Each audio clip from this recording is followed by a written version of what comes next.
Hi you guys, what's going on? My name is Rye Reed, the writer. The Alabama Boat Brawl. Editor, put a folding chair in my hand. Get a picture of a folding chair. Yo. I'm not even gonna lie. I love being black. Like, I really love my people. Like, we are wild. We clearly have a thing for folding chairs. Like, where did the folding chair even come from? Like, where did it come from? I feel like once the dude threw his hat, that was it. It was done. It was done. We all collectively came.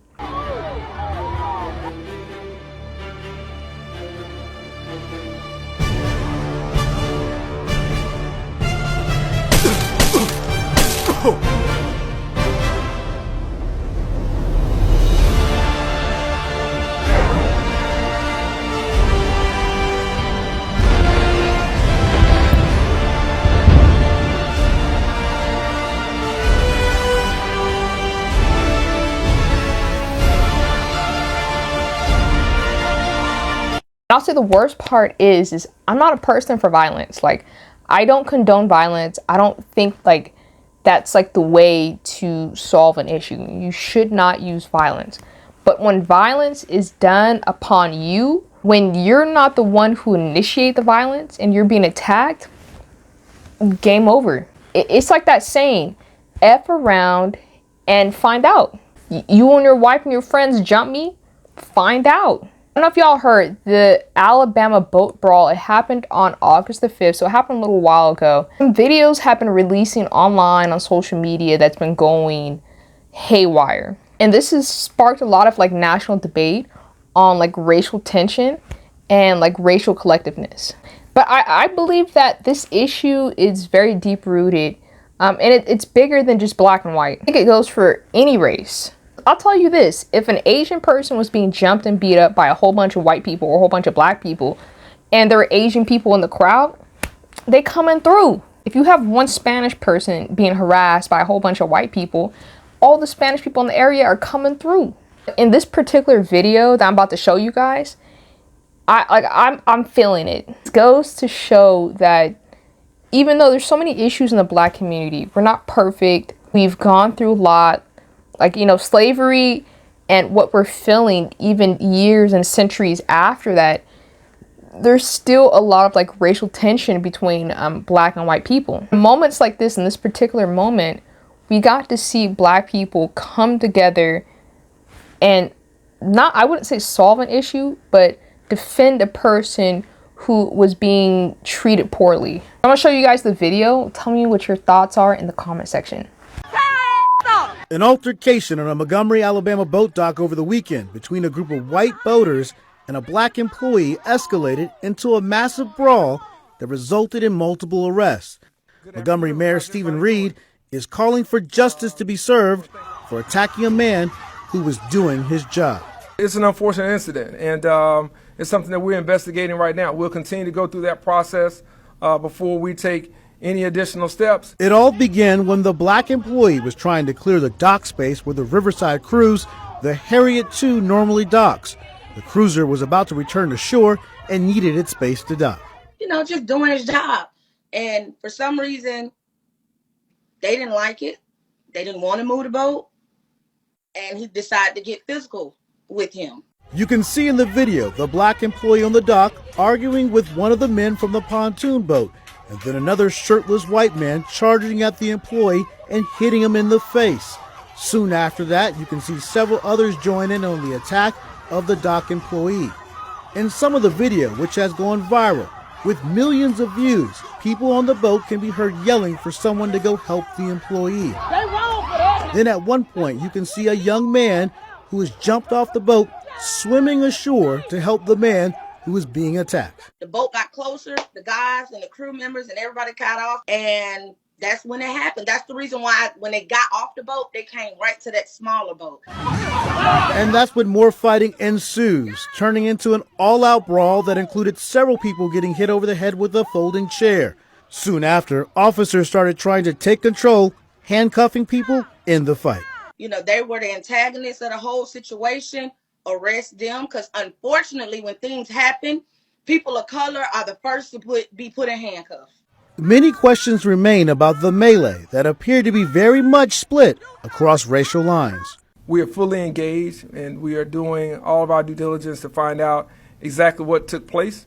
The video is mad, so mad. I found an article. I'm actually going to talk through the article because I just want to discuss everything that was happening in that video, because the video doesn't really show you what happened prior that led up to that moment where the African American captain of the Harriott boat, the cruising ship, what he endured with these, I don't want to call them pedestrians, but boaters, what they did to kind of just like insinuate this whole fight. Video is clear evidence that the black captain did not start this issue.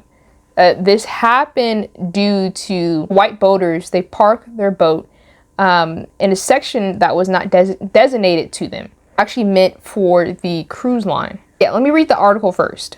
And if you would like to read the article, it's going to be down in the description box, so go down there and check it out.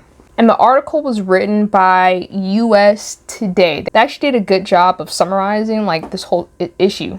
Police in Montgomery, Alabama, say another person has been charged in the August 5th brawl on the city's riverfront, during which the co-captain of the cruise ship said he held on for dear life. 42-year-old man who turned himself in on Friday was charged with disorderly conduct and is in jail. And Captain Jarrett Williams of the Montgomery Police Department, in an email, police had sought for the man for questioning because they believed he swung a folding chair during the incident. And I have to say that the folding chair thing was out of pocket. That was wild. In the video, he picked up the folding chair and hits a woman on top of her head. I don't know what he thought was gonna happen. Like you already knew someone was gonna record you doing that.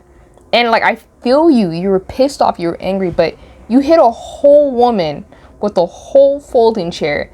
And rest in peace to the folding chair. The folding chair didn't do nothing. The folding chair was like minding his business, just trying to like give people a nice place to sit. Like, oh, that was the craziest thing, bro. This video wins. Like, the folding chair thing, that wins. Total of 13 people were detained in the aftermath of the brawl, which happened in Montgomery's Riverfront Park. 3 men and 1 woman were charged with third-degree assault, which was a misdemeanor offense in Alabama. And I have to say this, just like watching the video a few times, that man's wife, the white woman, I was watching her the whole video, and because I had to go back a few times just to make sure I saw everything. And that white woman, I was anticipating her coming to her husband's, not necessarily defense, but to quell her husband's anger. Because if you guys watch the video, the woman, she just stepped up and also got into the black boater's face. She wasn't there to quench the argument. She wasn't there to be a voice of reason. She was there to agitate, to instigate, and to also be a weapon for her husband. That's what I hate most about the situation, because it wasn't just the boater, the white boaters. It was also the woman. So it kind of just it shows what the white woman's mentality was too, whatever her prejudice against black people were as well. Because she very easily could have pulled her husband.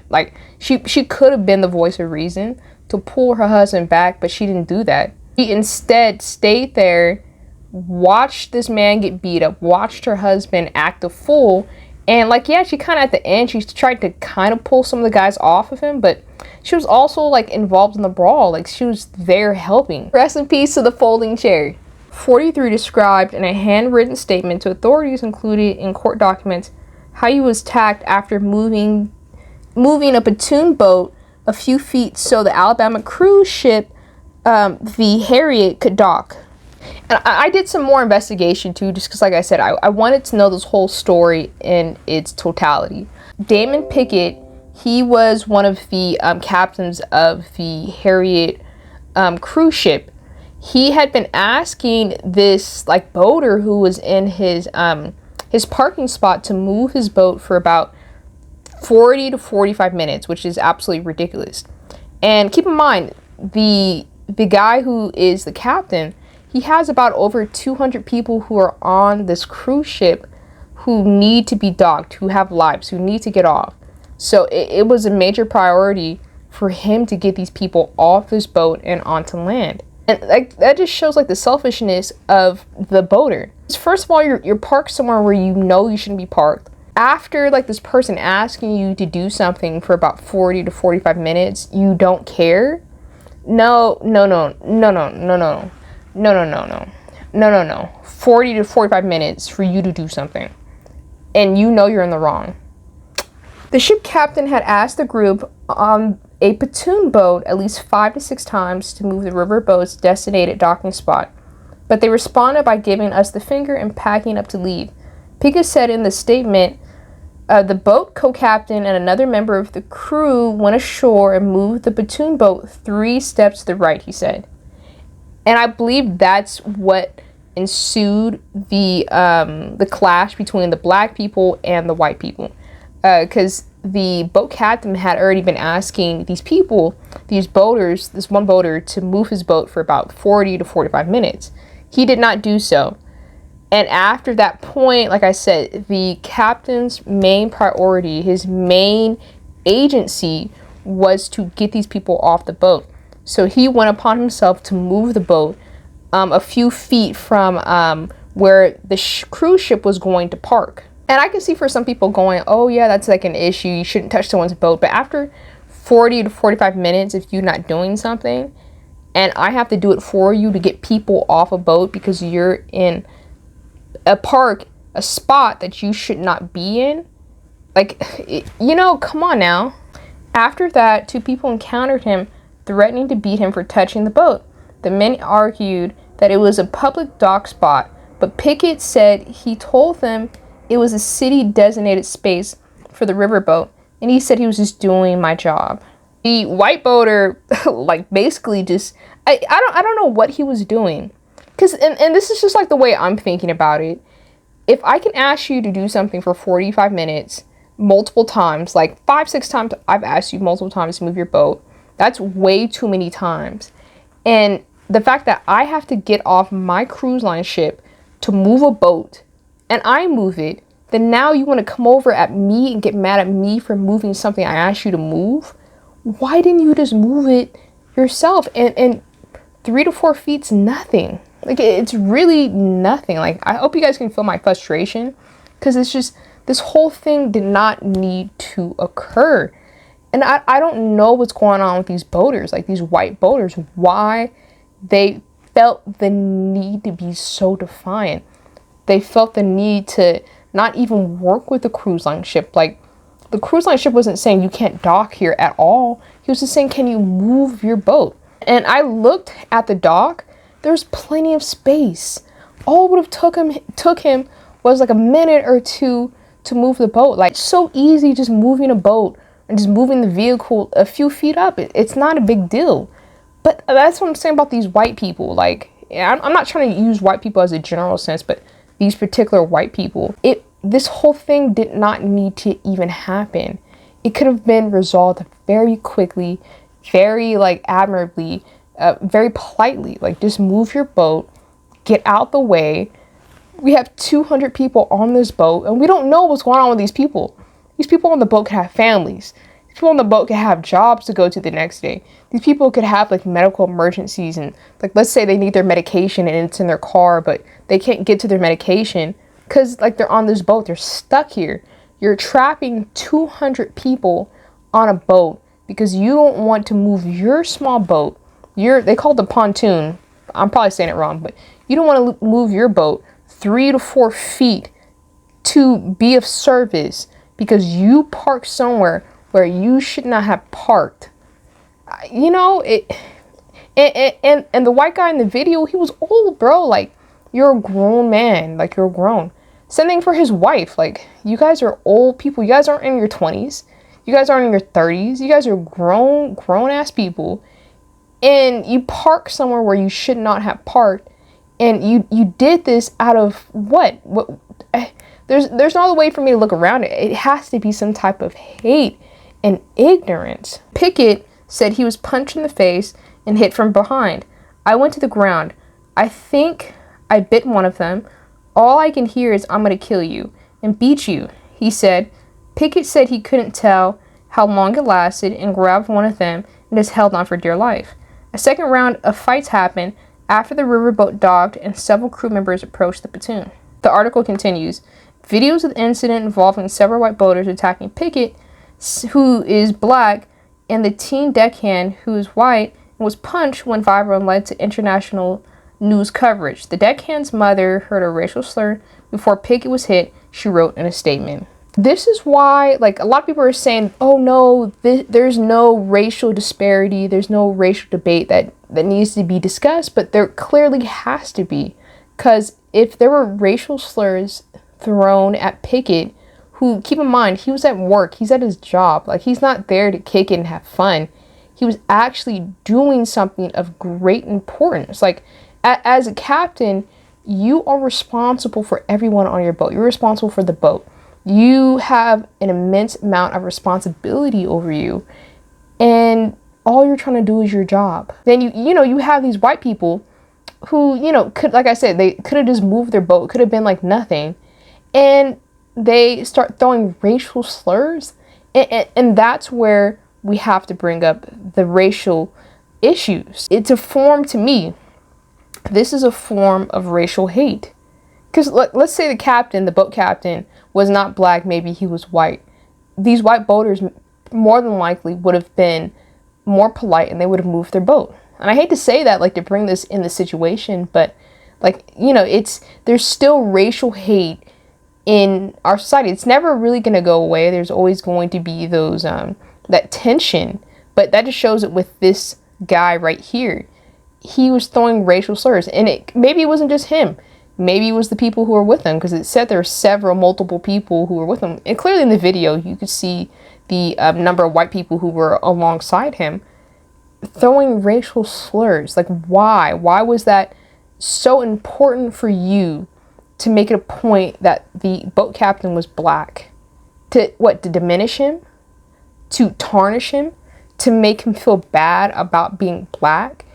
Especially in Alabama, like, come on now, like, really, come on. And more about that video, like, when I was just looking at it, you have poor Pickett, 42-year-old man, older gentleman, I'm not gonna, like, pick on his weight or anything, but, he's a little bit heavier set, a little bit shorter, and you have, like, 4, 5, 6 white people who show up in the video who they don't stand away from him in a calm manner.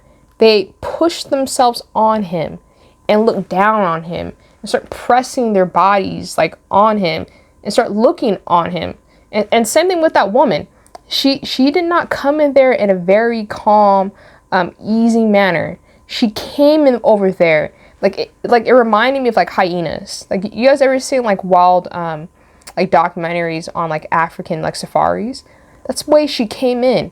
She was walking around, she was prowling, like, she looked like she was looking for a weak spot, like, on this poor black man. With the other white guys who were around her, like, they were just, like, standing guard, trying to encircle him in and trying to encase him in. Like, it's animal behavior. I'm just disgusted, just for the fact that, like, this happened the way it happened. And, like, a simple gesture, a simple, and it could have been so simple, just you moving your boat, like, led to mayhem and chaos. I'm not one for violence. I don't condone violence. I don't believe that the best way to attack, like, a formidable, like, enemy or, like, another comrade is to, punch them or hit them. But it looked like a gang fight. If you have that many people over you and they start jumping you, which they did, they jumped him, then all bets are off. And what I found so interesting for me, just being a woman of color, like African American, I did 2 takes. I had one where I was like, okay, like, you F around, you find out this is what's going to end up happening to you. Then another one made me go, okay, wow, being black, and I've said it before, we're not perfect. We are still dealing with the trauma of slavery, but it's very nice to know that if one of us is getting beat up and the rest of us are watching, we will jump in. And I think that just like resonates with like so many other African Americans, because I think it puts us into like a memory fold where we remember, especially if we saw videos of other African Americans being harassed by cops, being harassed by white people in their neighborhoods, being harassed by the KKK, having white people telling you no, telling you can't drink here, you can't be here, you don't deserve this, that you have to be quiet and you got to be a boy. Bringing Black people together because of that pain and heartache that we went through during segregation, that we went through during the 30s and 40s and 50s and post-slavery, and even coming into like the 90s with the Rodney King riots. You know, you have a Black man who's getting jumped by white cops, and none of the white cops get filed, or none of them go to prison or jail, or persecuted. And here we are as African Americans, we're here to deal with the trauma and the pain of all that. But yeah, enough is enough. I mean, it's not really about race. You can't do an injustice and think you're going to get around and get away from it. And those boaters, like, they found out very quickly that, okay, we actually did make a mistake, and they got beat up. Well, turns out that 65-year-old man could really fucking throw him. But to the man with the folding chair, like that, bro, you are wild. Like, where did he get the folding chair from? Where did that come from? Like, he really got a folding chair, and he didn't hit her like softly or like a bop. He whammed her, like, that's the word. He whacked her over the head and bent her down with a freaking folding chair. All my Alabamians, that's what I'm calling you guys. Like, I need to come down to Alabama. Like, I think I have a couple cousins down there too. My family, we're from Tennessee, from Memphis, and from like Covington. I need to go down to Alabama. Like, if anyone from this video who's watching this video, you're from Alabama, like, give me some reasons why I need to come down and visit. Like, shout me out some like food spots and some things I need to see. I feel like I need to get on this boat too, like this cruise line, just to like have this experience. I'm interested to see what the 13 arrested people, what they're going to be prosecuted for. I saw a couple other videos too. Some of the white people, their online presence, like their profiles, like on Facebook, have already been shared around. So, like, whatever businesses they have, their names, like, you did all this to ruin your reputation. And the internet is like superior. The internet is for life.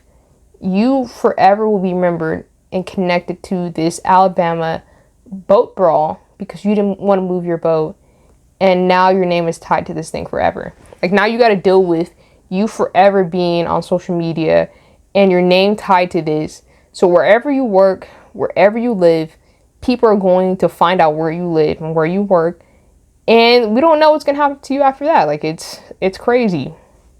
Was it worth it? No. Like, what? Like, I just don't get it. Just move your boat. Like, just move your boat. And we need to start protecting folding chairs. we really need to start protecting folding chairs. Thank you so much for watching this video. I'm going to put the link to the article down below so you guys can read it. And the news is still unfolding. But in hindsight, the real heroes, that hat. Mans threw the hat and they came. Make sure you like, share, and subscribe.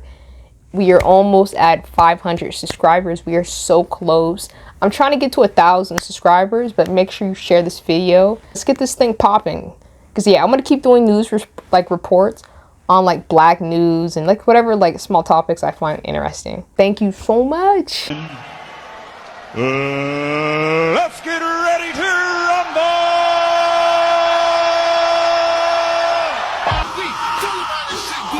The more you fuck around, the more you're going to find out. And also, I'm going to Home Depot right now. I need that chair.